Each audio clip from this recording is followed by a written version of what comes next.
Student, आज हम बात करने वाले हैं प्रीपोजिशन के विषय में। इससे पहले हम दो टॉपिक पढ़ चुके हैं। एक पहला हमने पढ़ा था आर्टिकल और दूसरा नंबर पे अपने पढ़ा था नंबर यानी कि वचन। आज जो हम पढ़ने वाले हैं वो प्रीपोजिशन। प्री ये दो शब्दों से मिलकर बना है, प्री और पोजीशन। प्री यानी पहले, पोजीशन यानी स्थिति। प्री का मतलब पहले होता है, पोजीशन यानी स्थिति होता है, यानी कि जो किसी नाउन या प्रोनाउन से पहले आकर के अपनी स्थिति को इंगित करते। जैसे कि my bag is on the table, कि मेरा जो बैग है वो टेबल पे है। तो ये टेबल पे अपनी स्थिति बता रहा है कि बैग की स्थिति क्या है। इसी तरह से हम प्रीपोजिशन पढ़ते हैं। तो प्रीपोजिशन ऐसे होते हैं जिनके अंदर न कोई नाउन होता है, न कोई प्रोनाउन होता है, और ना ही वो वर्ब होता है। यानी कि प्रीपोजिशन एक ऐसा शब्द है इंग्लिश के अंदर जो यथास्थिति में बने रहते हैं। जिस प्रकार के जो संबंध अव्यय का है, जो संबंध कारक का है संस्कृत के अंदर, वही संबंध इंग्लिश में प्रीपोजिशन का है। वही संबंध इंग्लिश में प्रीपोजिशन का है। इन्हें संबंध सूचक अव्यय भी कहते हैं, यानी कि ये एक दूसरे से संबंध बताते हैं। इसी बात को लेकर के हम पढ़ते हैं। लेकिन पढ़ने से पहले एक बात जो जरूरी है आपको कहना, हम आपके लिए बेहतरीन प्रयास कर रहे हैं, एक अच्छा मैसेज दे रहे हैं कि आपको एक अच्छा अंग्रेजी की जो बेसिक नॉलेज है वो आपको अच्छी तरह से मिल जाए। और उसके लिए आपको प्रीपोजिशन, आर्टिकल्स, नंबर्स, अपोजिट और साइनोनिम्स वगैरह ये सब कुछ चीज़ें जानने होंगे। तो हम सबसे पहले छोटी छोटी बेसिक चीज़ें बता रहे हैं आपको, ताकि उसके बाद में हम जब टेंस पढ़े, English to Hindi to English translate करें तो वहाँ आपको दिक्कत नहीं आए। ये चीज़ बताने से पहले मैं आपसे कहूँगा कि अगर हमारा ये प्रयास आपको अच्छा लग रहा है, हम जो काम करें वो अच्छा लग रहा है, तो आप अपने जो बच्चे पढ़ने वाले हैं उनको इस वीडियो को सेंड करें। साथ ही हमारे चैनल को सब्सक्राइब कर लें, ताकि जब भी नोटिफिकेशन आपको नया आएगा, जब भी कोई नया वीडियो आएगा तो आपको तुरंत आपको उपलब्ध हो जाएगा। तो सब्सक्राइब में लाइक करें और अपने मित्र लोगों को शेयर करें, ताकि उन्हें भी इस चीज़ का नॉलेज हो सके। तो हम बात करें प्रीपोजिशन की। प्रीपोजिशन दो शब्दों से मिलकर बना है, ये हम बात कर चुके हैं। और अब जो प्रीपोजिशन है उनके मोटे मोटे तौर पे जो आपके सिलेबस में चलते हैं 6 से 8 या 10 पार्ट जो भी चलते हैं उसके हिसाब से मैं आपको बताने जा रहा हूँ। तो पहला प्रीपोजिशन है, जैसे मैं कुछ प्रीपोजिशन नाम लेता हूँ। एट है, in, upon, on, into, among, between और विथ, बाई, ऐसे कुछ प्रीपोजिशन है जिनके बारे में हम आज अध्ययन करेंगे। तो अगर हो सका तो हम एक वीडियो प्रयास करेंगे, लेकिन अगर एक वीडियो में पूरा नहीं होता है तो हम 2 वीडियो इसके लिए अपलोड करवाएंगे आपको। जितना हो सकेगा उतनी हम आपके लिए कोशिश करते हैं। सबसे पहले हम पढ़ते हैं इन और इनटू। इन और इनटू दोनों का अर्थ में या अंदर होता है, यानी कोई में या अंदर होता है। अब इसका प्रयोग जो हम करते हैं वो किस बेस से करते हैं, तो सबसे पहले करते हैं हम इन का प्रयोग। IN, इन यानी इनका प्रयोग। अब इनके प्रयोग में जब हम करते हैं तो स्थिति क्या होनी चाहिए? पहला तो जब कोई वस्तु किसी दूसरी वस्तु में, या जब कोई चीज किसी दूसरी चीज में पहले से अंदर हो, जब पहले से ही अंदर हो, साथ ही उसमें किसी प्रकार की गति ना हो। जब कोई चीज पहले से अंदर हो तथा उसमें किसी प्रकार की गति ना हो, तो वहां पर हम इनका प्रयोग करते हैं। जैसे my pen is in my pocket, मेरा पेन मेरी जेब में है। अब पेन जो है जेब में है तो पहले से अंदर है, पॉकेट में पहले से है, और ये किसी प्रकार की गति भी नहीं कर रहा है। तो यह हम प्रयोग करते हैं इनका। इनके और भी उपयोग है, सुबह शाम यानी इवनिंग, मॉर्निंग, इसके लिए भी हम इनका प्रयोग करते हैं। In the morning, in the evening. इस तरह से मौसम, जैसे इन विंटर, इन समर, इसके लिए उपयोग करते हैं।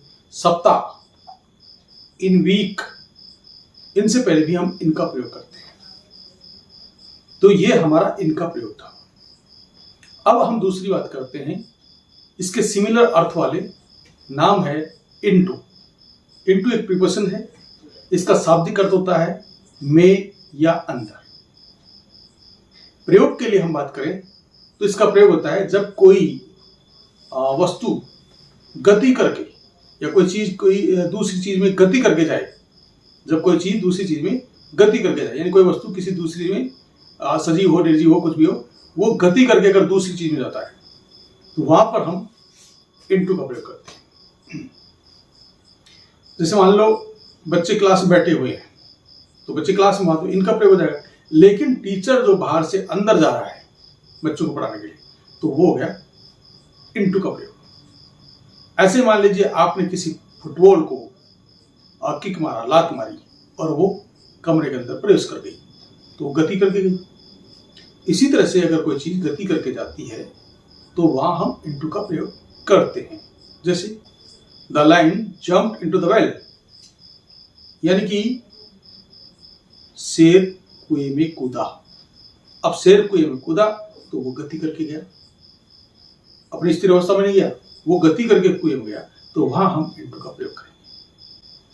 अब हम चलते हैं अगले प्रीपोजिशन की ओर। अगला प्रीपोजिशन जैसे एट। एट का प्रयोग किया जाता है तरफ के अर्थ में। किसी तरफ हमको दिखाना हो, जैसे लुक एट द मून, चंद्रमा की तरफ देखो, तो वहां पर ने एट का प्रयोग किया। लुक एट द मून, चंद्रमा की तरफ देखो। इसी तरह से एट का प्रयोग जो है छोटे स्थान के लिए भी किया जाता है, जबकि बड़े स्थानों के लिए हम इनका प्रयोग करते हैं। बड़े स्थान के लिए इनका प्रयोग करते हैं, छोटे स्थान के लिए एट का प्रयोग करते हैं। जैसे I live at Rajasthan in India, कि मैं भारत के राजस्थान में रहता हूं, अर्थात राजस्थान छोटा एरिया है और इंडिया बड़ा एरिया है। तो बड़ा एरिया से पहले हम इनका प्रयोग करेंगे और छोटे एरिया से पहले हम एट का प्रयोग करेंगे। समय से पहले भी हम एट का प्रयोग करते हैं, जैसे 6 PM, इस तरह से हम इसको समय से पहले भी एट का प्रयोग करते हैं। तो हमने इन, इनटू, एट का प्रयोग जाना। अब हम अगला जो प्रीपोजिशन पढ़ने जा रहे हैं वो है ऑन, अपॉन और अप। ऑन का प्रयोग भी पर या ऊपर होता है, अपॉन का अर्थ भी पर या ऊपर होता है और अप का अर्थ भी पर या ऊपर होता है, लेकिन सबका प्रयोग जो सिचुएशन है, यानी यूजेबल जो सिचुएशन है वो अलग है। तो सबसे पहले हम ऑन की सिचुएशन देखते हैं। जब कोई चीज किसी दूसरी चीज के ऊपर हो, यानी कोई वस्तु या कोई व्यक्ति, स्थान, जो कुछ भी है, वो जब किसी दूसरी चीज के ऊपर हो और उसमें किसी प्रकार की गति न हो, साथ ही वे एक दूसरे से स्पर्श करने चाहिए, तो वहां पर ऑन का प्रयोग होता है। जैसे I sit on the table, या my books are on the table, मेरी पुस्तकें टेबल पर हैं। तो एक वस्तु दूसरी वस्तु के ऊपर है, दोनों एक दूसरे स्पर्श कर रही हैं तथा उसमें किसी प्रकार की गति भी नहीं है, तो ऐसे स्थिति में हम ऑन का प्रयोग करेंगे।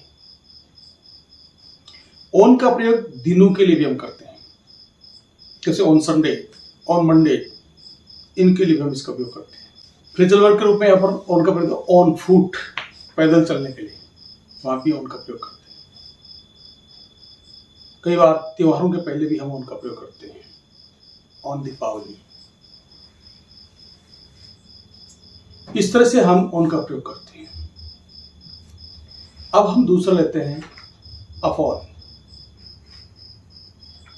जब कोई चीज किसी दूसरी चीज पर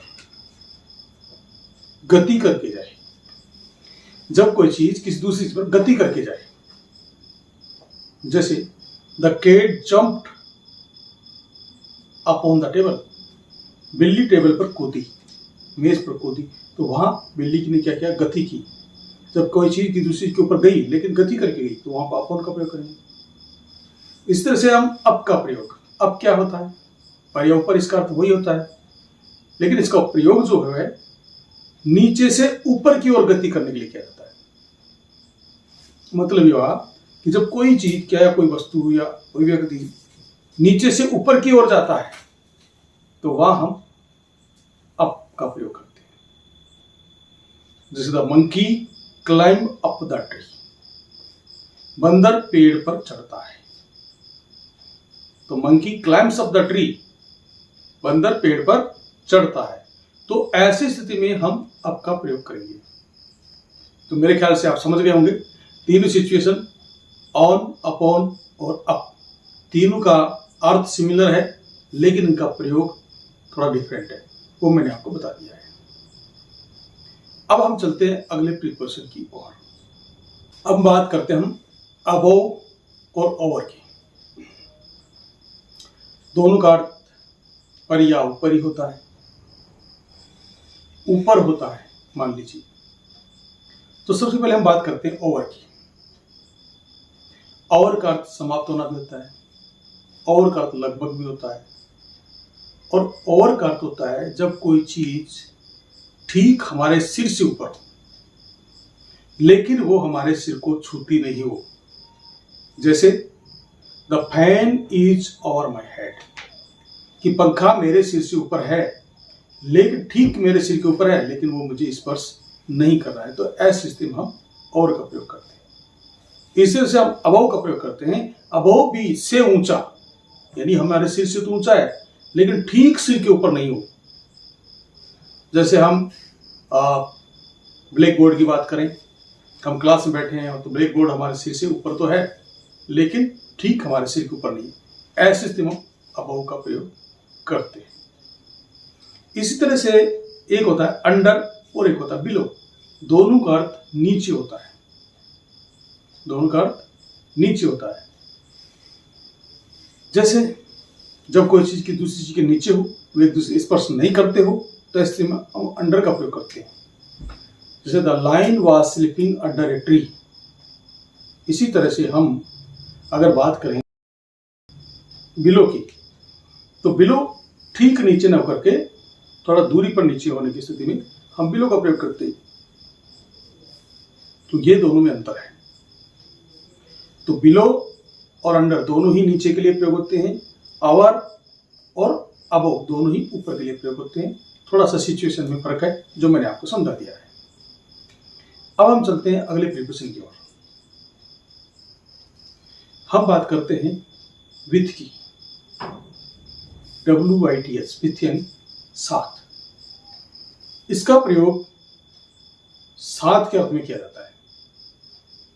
जैसे I go to Jaipur with my father, मैं मेरे पिताजी के साथ जयपुर जाता हूं, तो साथ के अर्थ में हमने विथ का प्रयोग किया। किसी औजार हथियार का प्रयोग करने के लिए भी हम विथ का प्रयोग करते हैं। जैसे I cut an apple with knife, कि मैंने चाकू से एक सेब काटा, तो यहां पे हमने किया I cut an apple with knife. तो ये एक औजार हथियार है जिसका हमने यूज किया, इसलिए इसके प्रयोग इस तरह से होते हैं। इसी के जैसा एक और है बाई, BY, बाई से या द्वारा। इसका प्रयोग किसी वाहन आदि की सहायता के लिए हम प्रयोग करते हैं। जैसे I go to Jaipur bye बस, बाय ट्रेन, बाय एयरप्लेन। तो जिस भी वाहन की हम सहायता लेते हैं, वाहन आदि की सहायता लेने के लिए हम बाय का प्रयोग करते हैं। तो मेरे ख्याल से आप ये भी समझ गए होंगे। अगली बात हम करें अगले प्रीपोजिशन की, तो हम बात करते हैं बिटवीन और अमोंग। बिटवीन और अमोंग दोनों का मतलब होता है बीच में, लेकिन प्रयोग जो है वो अलग तरह से होता है। यानी कि बिटवीन का अर्थ बीच में होता है, अमोंग का अर्थ भी बीच में होता है, लेकिन बिटवीन का प्रयोग हम जब करते हैं तो दो व्यक्तियों के बीच में होना चाहिए। जैसे मैंने कहा divide these mangoes between Ram and Shyam, तो जब किसी वस्तु को दो व्यक्तियों के बीच में बांटा जाए तो वहां हम क्या करेंगे? बिटवीन का प्रयोग करेंगे। अगर कोई व्यक्ति दो व्यक्तियों के बीच में खड़ा है तो वहां भी हम बिटवीन का प्रयोग कर सकते हैं। इस तरह से अगर दो से अधिक के बीच में कोई वस्तु बांटी जाए या बहुतों में से किसी एक को श्रेष्ठ निकृष्ट बताया जाए तो वहां हम प्रयोग करेंगे अमोंग। जैसे divide these mangoes among the students, कि इन आमों को छात्रों में बांट दो। तो यह छात्र बहुत संख्या में है, प्लूरल में है। तो बहुतों में किसी चीज का डिवाइडेशन करना हो तो वहां पर हम प्रयोग करेंगे अमोंग का, और अगर हम दो में बांटना हो तो हम प्रयोग करेंगे बिटवीन का। तो आप इस चीज को भी समझ गए होंगे। नेक्स्ट हमारे पास आती है अलोंग। अगला है एलोंग, ALONG। अलोंग का प्रयोग किया था लंबवत गति के लिए। लंबी रनिंग हो रही हो, किनारे किनारे हम चल रहे हो, किसी नदी के किनारे चल रहे हो, सड़क के किनारे चल रहे हो, या एक लंबी दौड़ लगा रहे हो, जैसे the dog was running along the road, कुत्ता सड़क के लंबवत गति में दौड़ रहा था। तो ये हो गया अलोंग का प्रयोग। इस तरह से दो हो रहे हैं, अक्रॉस और थ्रो। अक्रॉस ACROSS, अक्रॉस का मतलब पार करना, और THROUGH थ्रो का मतलब होता है पार करना। जब एक स्थान से दूसरे, एक छोर से दूसरे को पार किया जाता है तो इन दोनों का प्रयोग किया जाता है, लेकिन कहाँ अक्रॉस का करना है, कहाँ थ्रो का करना है, ये हमको समझा है। किसी बंद या घिरे हुए स्थान को एक छोर से दूसरे छोर में पार करना हो तो वहां हम थ्रो का प्रयोग करेंगे। जैसे जंगल है, जंगल पेड़ों से घिरा होता है और एक छोर से दूसरे छोर को हम पार करेंगे। जैसे मार्केट है, मार्केट दोनों तरफ दुकानों से घिरा होता है और एक छोर से दूसरे को पार करेंगे। तो किसी बंद, जैसे खिड़की में से अपन घुस रहे हैं, प्रवेश कर रहे हैं और हम गेट से बाहर निकल रहे हैं, तो एक कमरे को हमने आर पार किया, लेकिन वो बंद और घिरा हुआ था। जैसे a man was passing through the forest, एक व्यक्ति जंगल से होकर गुजर रहा था। अब बात करें हम अक्रॉस की, तो अक्रॉस का मतलब होता है उसका भी आर पार करना होता है, एक छोर से दूसरे छोर पर जाना होता है। लेकिन किसी खुले स्थान को हम एक छोर से दूसरे छोर पर पार करें तो, जैसे कि हम सड़क को पार कर रहे हो, किसी नदी को पार कर रहे हो, तो वो खुली हुई है, उस ऐसे स्थान को पार करते हैं तो वहां पे अक्रॉस का प्रयोग करते हैं। जैसे the thief ran across the road, या the old man was crossing across the road. तो दोस्तों, आज ये जो मुख्य प्रिपोजिशन से मोटे तौर पे हमने आपको पढ़ाए हैं, अगर आपके समझ में आए हो और कुछ और समझना हो तो हमारे नीचे कमेंट बॉक्स में आप कमेंट कर सकते हैं। प्रत्येक कमेंट का हम अगले वीडियो में आपका जवाब देंगे। जो भी चीज़ आपको एक्सप्लेन करनी है उसके बारे में आप बोल सकते हैं, हम उसको दोबारा से एक्सप्लेन करेंगे।